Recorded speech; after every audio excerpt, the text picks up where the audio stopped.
Ako si Kuya B. Tamad ako pero masipag sa basketball. Kaya tara, laro tayo.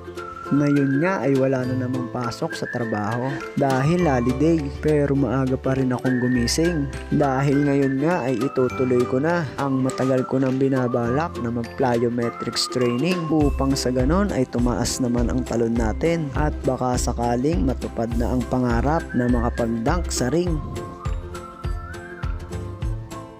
Pagdating ko nga sa court ng company namin ay nag-jogging agad ako para makondisyon ang katawan sa gagawin kong training at tiningnan ko rin muna ang unang talon ko bago mag plyometrics training at syempre kailangan natin laging mag-stretching para maging ready ang katawan natin sa mga gagawin nating exercise upang sa ganon ay makaiwas tayo sa pwede nating makuwang injury at after nga nun ay